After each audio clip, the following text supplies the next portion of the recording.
La gloria sea para el Señor. En verdad es una gran bendición estar nuevamente acá con ustedes. Siempre que he tenido la oportunidad de estar acá, lo he dicho.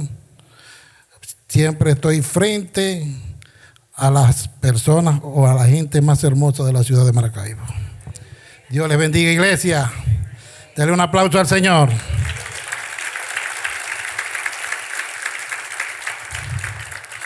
Bueno, amada iglesia, primeramente, como siempre, doy gracias a nuestro Señor Jesucristo, el cual me ha dado la fortaleza para poder estar acá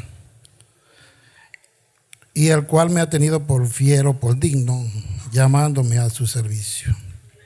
Ahora, continuando con la temática del mes, el poder de la oración, he basado este consejo en el capítulo 3 del libro del profeta Habacuc, versículo 2. Habacuc, capítulo 3, versículo número 2. Y podemos leer la palabra de Dios y la vamos a honrar y la vamos a colocar de pies, por favor. La palabra de Dios en el capítulo 3, versículo 2 del profeta Habacuc dice de la siguiente manera: Oh Jehová, he oído tu palabra y temí. Oh Jehová, aviva tu obra en medio de los tiempos, hazla conocer. En la ira, acuérdate de la misericordia. Dios bendiga su palabra. Oremos. Bendito Dios y eterno Padre y Señor, en el nombre de Jesús venimos ante ti, Señor, a rogarte a ti, oh Padre de misericordia y Dios de toda consolación, para que sea tu palabra de edificación, exhortación y consolación para todos nosotros. Que la podamos poner por praxis, Señor, en nuestras vidas y no tan solamente nos quedemos con el conocimiento de ella. Oramos, oh Dios, para que seas tú hablando a nuestras vidas y a nuestros corazones, en Cristo Jesús. Amén. Bueno, como podemos ver, todo el capítulo 3 registra la oración del profeta Habacuc. También podemos notar que el profeta Habacuc fue tocado hasta lo más profundo de su ser, con emociones conflictivas, pero en él prevalecieron aquellas de triunfo y de victoria. A pesar de lo que podamos estar viviendo, amada iglesia, en nosotros tienen que prevalecer esas ideas, esas emociones. Aunque tengamos conflictos, tienen que prevalecer la de triunfo y la de victoria. Ahora, podemos notar que no fue una oración simple, fue acompañada de música. No fue una oración ni triste, ni alegre, pero sí fue expresiva. Habacuc expresa en forma de oración lo que Dios le había revelado. Mas, sin embargo, esta oración es al mismo tiempo una maravillosa pieza de poesía hebrea, la cual está titulada, y como la podemos ver en la página, La oración del profeta Habacuc sobre Sigionot. Al estudiar los 5 libros de los Salmos vamos a encontrar esta palabra Selah, que también está aquí en el versículo 3, en el versículo 3 de esta misma, y lo vemos también más adelante. Entonces podemos notar que esta oración del profeta Habacuc, como está titulada, la oración del profeta Habacuc sobre Sigionot, es una pieza maravillosa de poesía, acompañada de música, porque lleva la palabra Selah, que tiene que ver con la música o con instrumentos musicales, y lo mismo la palabra Sigionot. Y al finalizar la oración, él hace una recomendación al jefe de los cantores sobre mis instrumentos de cuerda. Y nos podemos dar cuenta de que no tan solamente fue una oración simple, sino que fue acompañada de música para adorar al Señor. Amén. Entonces, las grandes oraciones en la Biblia son aquellas que los hombres han efectuado recordándole a Dios lo que Él ha hecho en el pasado. Basan sus oraciones sobre estos hechos grandes. Por ejemplo, en este capítulo se constituye una oración poderosa. ¿Por qué? Porque, para empezar, quería ver en el versículo 8 de esta oración, imagínense el significado que tenía para ellos el poderío del Señor, que ellos, cada vez que hacían una oración, traían a memoria todas esas cosas, milagros, portentos y todos esos grandes hechos que Él había hecho en el pasado. Ahora, en el versículo 8 dice: te airaste, oh Jehová, contra los ríos te airaste, trayendo a memoria cuando el Señor dividió el río Jordán para que Josué pasara a la tierra prometida con Israel. También dice: fue tu ira contra el mar, cuando montaste en tus caballos y en tus carros de victoria. Es decir, trae a memoria la maravillosa obra que había hecho el Señor cuando abrió el mar rojo para que pasase el pueblo de Israel. Entonces, habla de que cuando montaste en tus caballos y en tus carros de victoria, cuando le dio la victoria sobre el pueblo de Egipto. Amén. También en el versículo 11 podemos ver, el sol y la luna se pararon en su lugar. A la luz de tus saetas anduvieron y al resplandor de tu fulgente lanza. Trayendo a memoria la batalla contra los amorreos en el capítulo 10 de Josué, donde dice la palabra: sol, detente en Gabaón, y tu luna en el valle de Jalón. Entonces podemos ver que estos grandes profetas, porque vamos también a transitar sobre la oración del profeta Daniel más adelante, en el capítulo 9, ellos basaban, es decir, sus oraciones en el Dios Todopoderoso, sabiendo que para Él no hay nada imposible y el cual podía hacer todas las cosas. Ahora, hoy como ciudadanos de esta gran nación nos enfrentamos a una situación que bien puede conducirnos a pensar en este libro de Habacuc. Pero nos puede poner a pensar como el profeta pensaba en los 2 primeros capítulos. Y nuestro problema vuelve a ser porque no interviene Dios. A raíz de los problemas eléctricos, gasolina, gasoil y para de contar. Nosotros nos podemos pensar por qué Dios no interviene. ¿Por qué permite Dios todas estas cosas? Nuestra pregunta sigue siendo: ¿por qué es que los impíos prosperan y los justos padecen? Nuestra pregunta debe ser también: ¿por qué no desciende Dios y aviva su iglesia? Ese debe ser el anhelo de todos nosotros. Que Dios traiga una visitación de su Santo Espíritu para avivar a su iglesia. Entonces, ante todas estas situaciones, nuestra actitud es la misma del profeta. Pero este segundo versículo que hemos citado, hemos tomado texto áureo, que dice: oh Jehová, he oído tu palabra y temí. Oh Jehová, aviva tu obra en medio de los tiempos, hazla conocer. En la ira, acuérdate de la misericordia. Este segundo versículo es el modelo que debe ser la actitud de un cristiano. En tiempos de prueba, en tiempos de aflicción, de desierto, de adversidad. Es la actitud que debe tener uno. Ahora ya sabemos el contexto bíblico de lo que es orar, ¿verdad? Ya lo han expuesto anteriormente algunos predicadores que están según la temática de este mes. Ya sabemos que hablar es hablar con Dios, o orar es hablar con Dios, el concepto bíblico. Pero esa oración o esa conversación que debemos tener con Dios debe llevar ciertas características. Y esas características ya también las hemos nombrado varios de los que están acá, empezando por nuestro pastor ejecutivo, Lisandro Arrieta. Porque toda oración debe ser ante Dios con humillación, con adoración, para hacer la petición y ser agradecido. Es decir, son 4 características. Yo le sumo una más a la que el pastor expuso, porque tenemos que ser agradecidos también. Amén. Entonces podemos notar en la oración del profeta Habacuc, podemos notar su humillación. Podemos notar cuando él dice: oh Jehová, he oído tu palabra y temí. Oh Jehová, aviva tu obra en medio de los tiempos, hazla conocer. Ahora ya no es la actitud de alguien que alterca con Dios, como en los 2 primeros capítulos. Ahora no es el que cuestiona la voluntad de Dios. En los 2 primeros capítulos vemos a él cuestionando a Dios. ¿Por qué había de permitir todo lo que venía? Es decir, él estaba orando, y esto podemos notar nosotros, que a veces las respuestas de Dios no son las que esperamos. El profeta estaba orando para no ver más calamidad, tanta maldad. ¿Y la respuesta de Dios cuál fue? Ahora vienen los caldeos y se los van a llevar cautivos. Un pueblo más impío todavía. Imagínense el estado en el que quedó el profeta, en un estado de shock. Si yo no estoy orando para eso. Quizás muchos de nosotros antes de la pandemia estuvimos orando: Señor, cambia este sistema de gobierno. Y el Dios nos mandó una pandemia para completar. No estábamos orando para eso. Queríamos más bien tener un poquito más de desahogo en nuestro transitar, en nuestra vida aquí en este país. Y Dios más bien nos mandó a encerrarnos en una casa y nos envió una pandemia. Así es el obrar de Dios. A veces no es la respuesta que uno espera.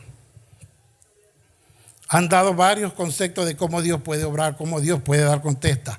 Dios a veces puede quedarse callado. Dios puede decirte que no. Él es soberano. como también puede dar de respuesta de inmediato. Ahora él no apela a Dios para invertir su propósito, no pide que detenga su mano de juicio ni perdone a Israel, no. Ahora el profeta termina reconociendo que la voluntad de Dios es perfecta, que Dios es justo y el castigo estaba bien merecido. Ya no hay un esfuerzo por defender a Israel, sino una franca confesión de pecado. Es decir, reconocieron de que ellos habían pecado y que la justicia y la santidad de Dios era correcta, la voluntad de Dios para con ellos. Ahora el profeta Daniel dijo en su oración, nuestra es la confusión de rostro. Capítulo 9 del profeta Daniel. Daniel había resuelto investigar, parafraseando ya y haciendo una pequeña síntesis del capítulo. Había resuelto investigar acerca de la profecía de los 70 años del profeta Jeremías y de las 70 semanas. Y vamos a notar la oración del profeta en el versículo 3. Dice, y volví mi rostro a Dios el Señor, buscándole en oración y ruego, en ayuno, cilicio y ceniza. Amada iglesia, hasta que nos volvamos nuestro rostro al Señor y le busquemos de todo corazón y nos humillemos como lo hizo el profeta, no vamos a alcanzar absolutamente nada. Dios no se va a dejar manipular por nosotros, pero tenemos que volver nuestro rostro a Él. Tenemos que buscar al que bendice y no la bendición. Tenemos que buscar a Él por su rostro y su presencia, no las manos, para que nos dé. Tenemos que volver nuestros rostros a Dios el Señor. ¿Y cómo le buscamos? Mire cómo le buscó el profeta Daniel. En oración, es decir, hablando con Dios. Y ruego, que es una oración más ferviente todavía. En ayuno, para doblegar el ego, para que la carne mengüe y lo espiritual pueda crecer en nosotros y el Señor se pueda manifestar. También en cilicio, que saben los que han estudiado teología, acá son muchos, que el cilicio es una vestidura que se usaba de pelo de cabra, pelo negro de cabra, y era una vestidura muy engorrosa de llevar, eran muy pesadas y se utilizaba en muestra de luto o de duelo.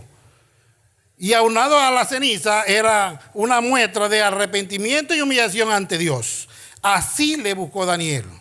Le buscó en arrepentimiento y en humillación al Señor. Y tenemos que hacer énfasis en esta palabra. Humillación. Como creyente, como venezolano, como seres humanos, tenemos que humillarnos ante Dios. Es la primera característica que debe tener una oración. No podemos llegar con soberbia, con prepotencia, con altivez ante la presencia de Dios. Aunque llegue de rodillas, mientras haya soberbia en su corazón, la oración no va a pasar ni del techo. Lo expuso mi hermano el pastor Jesús. La soberbia, la madre de los pecados. No podemos dejarnos guiar o llevarnos por la soberbia. Ahora el profeta Daniel le busca de esta forma.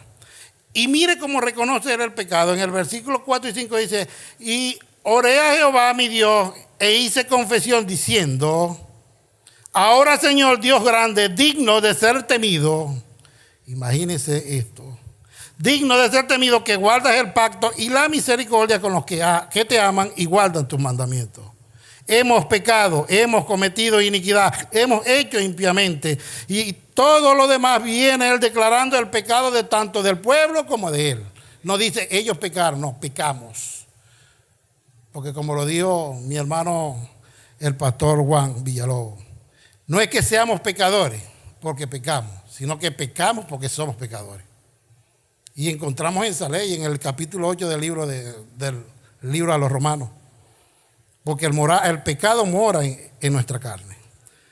Entonces, él reconoce el pecado. Tenemos que llegar a Dios con esa actitud, reconocer que somos pecadores. Porque estamos buscando en humillación a la presencia de un Dios que es santo, santo, santo.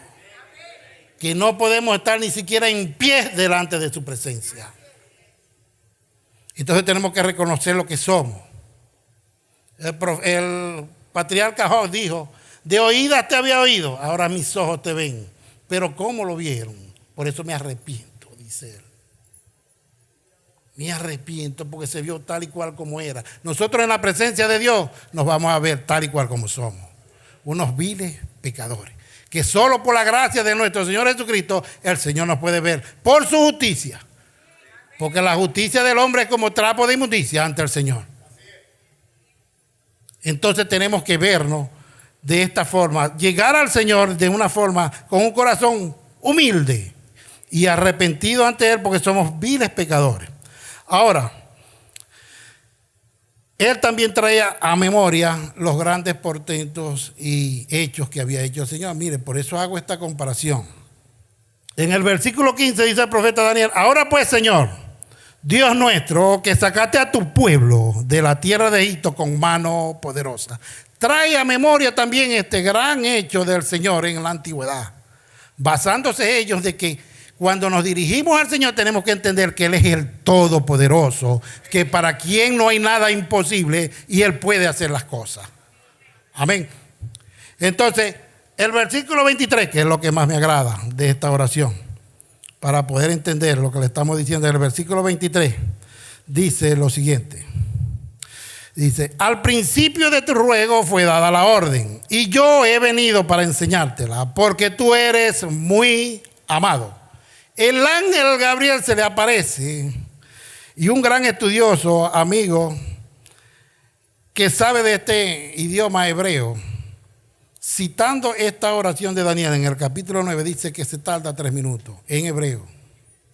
Y el ángel Gabriel llegó al Señor, al profeta Daniel, para darle respuesta en menos de 3 minutos. Porque mire lo que dice el versículo 23. El versículo 20: al principio de tu ruego fue dada la orden y yo he venido para enseñártela. Pero lo que me maravilla es aquí en el versículo 22 dice, el 21 dice: aún estaba hablando en oración cuando el varón Gabriel, a quien había visto en visión al principio, volando con presteza, vino a mí como a la hora del sacrificio de la tarde. Es decir, que el ángel Gabriel vino con presteza, como si un ángel fuera muy lento para volar, que el Señor le dijo: ve con presteza, es decir, ve rápidamente y llévale respuesta a mi siervo Daniel. Ahora ustedes pueden decir: no, aquí dice, está bien, llévale a mi siervo Daniel y dale respuesta. ¿Por qué? Porque él es muy amado. ¿Acaso ustedes y yo no somos muy amados por el Señor? ¿Acaso el que Dios entregó a su hijo en una cruz para que muriese por usted y por mí no nos ama a nosotros también? A nosotros también somos muy amados delante del Señor. Amén. Entonces la oración de Daniel fue respondida de inmediato. Y se ha sabido que cuando el Señor ha dado una gran fe, la ha aprobado mediante largas esperas. A veces nuestras oraciones, porque yo conozco personas, y hasta yo me puedo poner como ejemplo, mi oración, he hecho una oración por un largo tiempo, y he pasado no semanas ni meses, hasta años tengo con esa oración. Pero Dios sabe. Él sigue moldeando mi fe, Él sigue probándome, porque nadie va a ser aprobado si no pasa la prueba. Es decir, usted no va a pasar para la universidad si no aprueba el 5º año de bachillerato. Tenemos que pasar la prueba. Entonces, así es nosotros. Y Dios viene probando nuestra fe. Dios viene probando nuestra paciencia. Y así nos va dando una fe maravillosa para que nosotros aprendamos a depender única y exclusivamente del Dios Todopoderoso. Ahora, no debemos tener por retraso la respuesta de Dios en nuestra oración. Yo esto lo he entendido muy bien. ¿Saben por qué? Porque los cheques postdatados de Dios serán honrados puntualmente. ¿Acaso no es mejor el tiempo de Dios que nuestro tiempo? ¿Verdad? Es en el tiempo, en el kairos, que Dios estableció para dar a cada quien como merece todas las cosas. Es en el tiempo que Él estableció, no en el crono nuestro.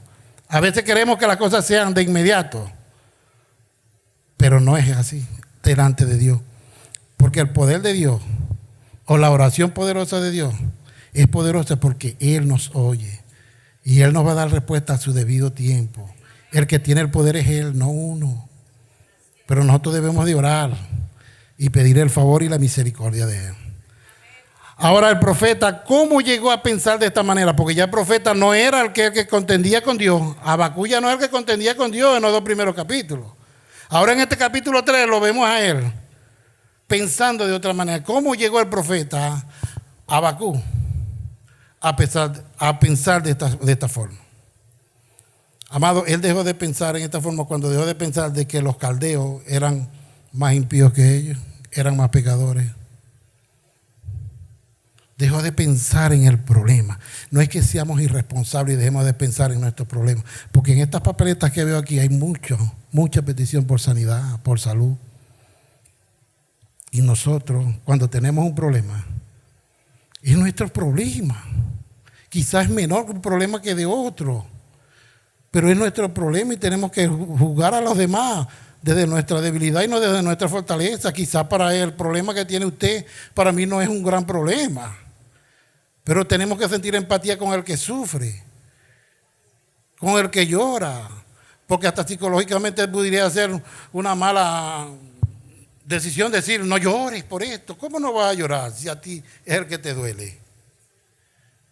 Vamos a dar un martillazo en usted y yo te voy a decir, no duele. ¿Verdad?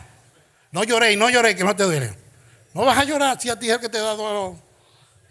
Sería estar a mala psicología. Llora, desahógate.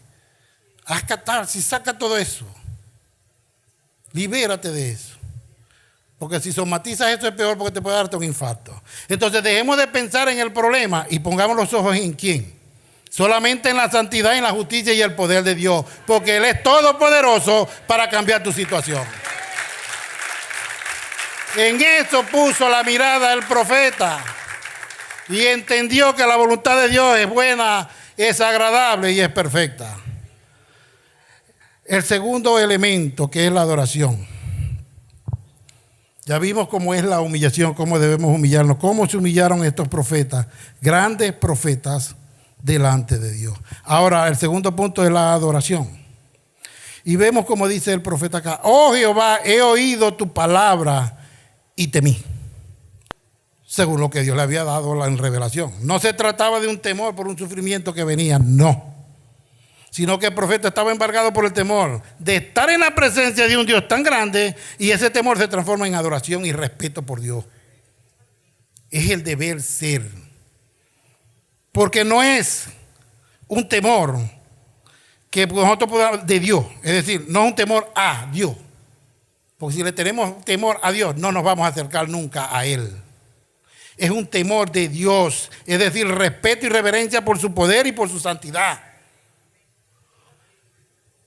Entonces el profeta, embargado por el temor de estar en la presencia de un Dios tan grande, es cuando transforma todo este respeto en una adoración. Un temor o una reverencia que no se ve en muchos cristianos evangélicos hoy día. Y lamento decir esto, pero es así. Por ahí dicen, tenía que decir si se dijo. Un temor y una reverencia que no se ve en muchos cristianos evangélicos hoy día. Quieren darle hasta órdenes al Señor.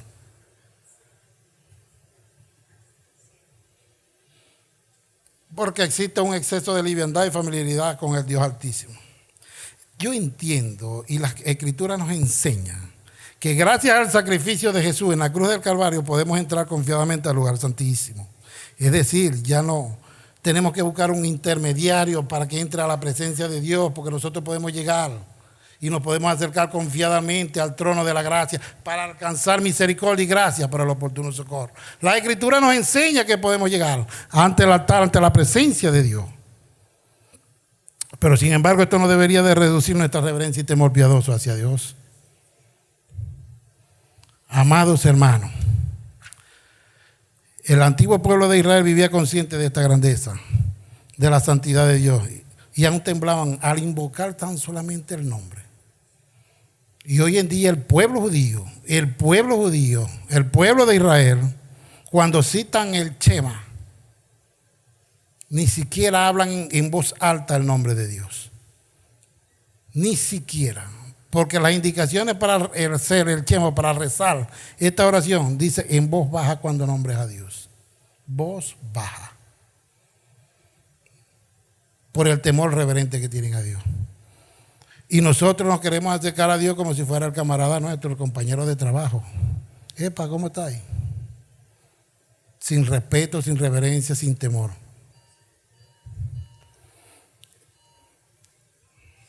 Santiago dijo en el capítulo 1 de su carta, dice, ¿tú crees que Dios es uno?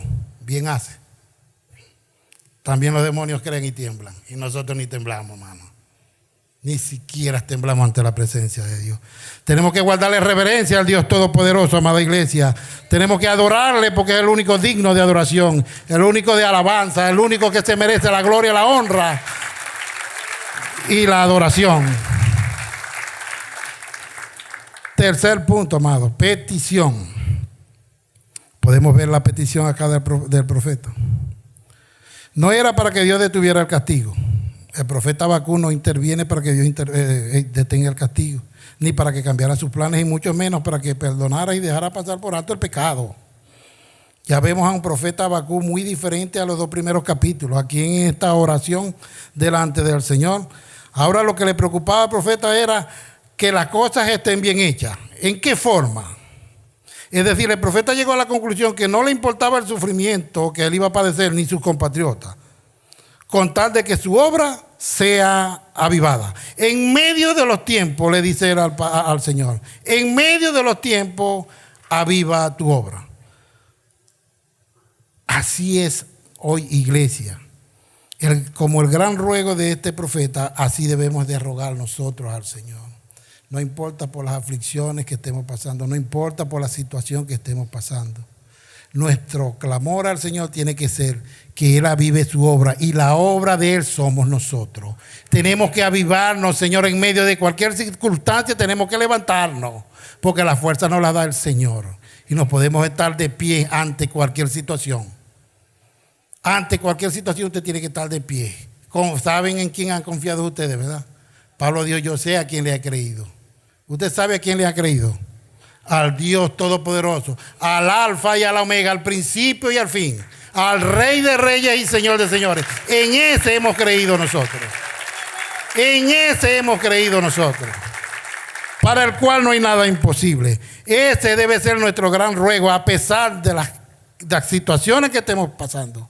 Que nosotros le podamos decir al Señor, oh Jehová, aviva tu obra en medio de los tiempos. En medio de los tiempos, en medio de nuestro sufrimiento, en medio de lo que estemos pasando, Señor. Aviva tu obra en nosotros. Aviva tu iglesia, Señor. Es decir, que en medio de cualquier sufrimiento tenemos que ser como el profeta. Decirle al Señor, Señor, aviva tu obra. Señor, no deje que tu obra sea pisoteada ni sea tu nombre blasfemado por los demás. Aviva tu obra, Señor, porque tú traiste una iglesia. ¿Una iglesia para qué? Para buenas obras y para grandes cosas, hermano. Estamos preparados para eso. Ahora, esto me trae a memoria. Esto no sucede aquí, en Filadelfia.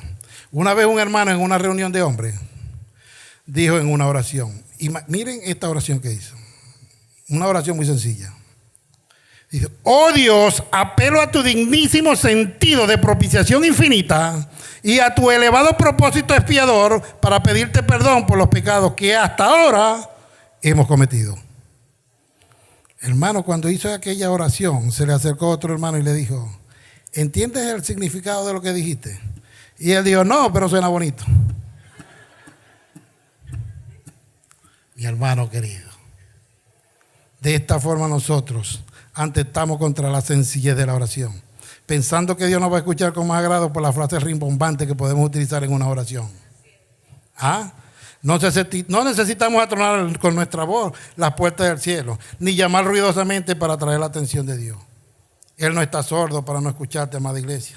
Isaías 65:24 dice, antes que clamen, responderé yo. Mientras aún habla, yo habré oído. En ese es el Dios que nosotros hemos creído. En ese es el Dios que nosotros hemos creído. Él escucha todas las oraciones. Todas las oraciones las escucha Él. Y hasta las de los demonios también las contesta.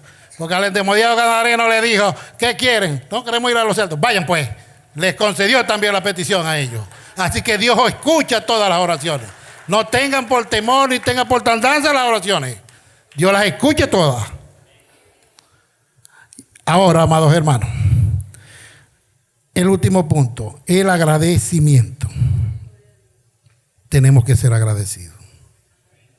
Tenemos que ser agradecidos con Dios. Filipenses 4 nos enseña muy bien. Por nada estéis afanosos, sino sean conocidas vuestras peticiones delante de Dios con toda oración y ruego. por nada estéis afanosos, sino sean conocidas vuestras peticiones delante de Dios en toda oración y ruego con acción de gracia. Primera de Tesalonicenses 5:18 nos dice: da gracias en todo, porque esta es la voluntad para con vosotros en Cristo Jesús. Tenemos que dar gracias en todo. Y hoy le damos gracias a Dios porque hoy es miércoles y hoy nos venimos a gozar en su presencia.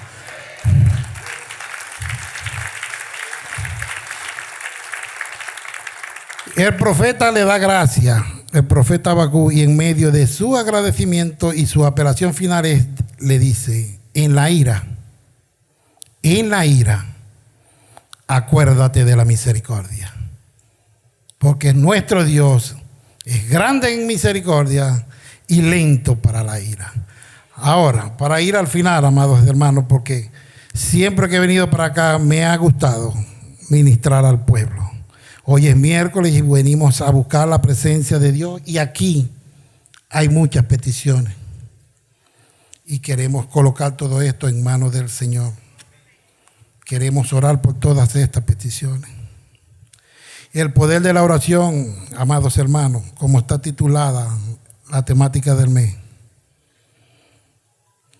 la oración eficaz del justo puede mucho. El poder de la oración. El poder de la oración es simplemente el poder de Dios, quien escucha y responde nuestras oraciones. Porque el Señor es el Todopoderoso, para quien no hay nada imposible. Tenemos que tener en cuenta en eso. Pero también no hay una regla establecida. Escúcheme bien, no hay una regla establecida para la posición correcta de la oración. Y la Biblia reseña un sinfín de oraciones hechas donde hay diferentes tipos y motivos y posiciones diferentes. Hasta el mismo nuestro Señor Jesucristo nos dijo dos formas de orar. En Génesis 24:12 podemos ver al criado de Abraham junto a la fuente parado orando por esposa para Isaac. En el libro de los Jueces, capítulo 20-26, vinieron a la casa de Dios todos, el pueblo de Israel. Lloraron y se sentaron y adoraron al Señor, sentados. Postrados, podemos ver a Moisés, Éxodo 34:8. Dice que apresurado bajó la cabeza y tocó con la cabeza el suelo. Es decir, se postró delante de la presencia de Dios. En Marcos capítulo 1, versículo 40, vemos a un leproso que hincado de una rodilla le rogó al Señor: si quieres, límpiame. Hincado de una rodilla. También podemos ver en Lucas al publicano dándose golpes en el pecho: por mi culpa, por mi culpa.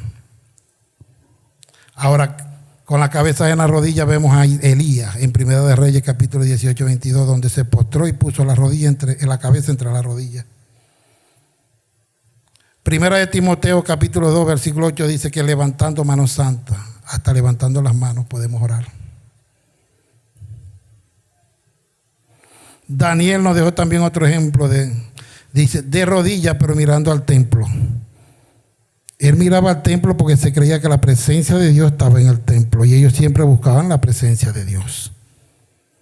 Hoy en día el velo se rasgó, el Señor Jesucristo abrió y nos dio la oportunidad de poder entrar al lugar santísimo.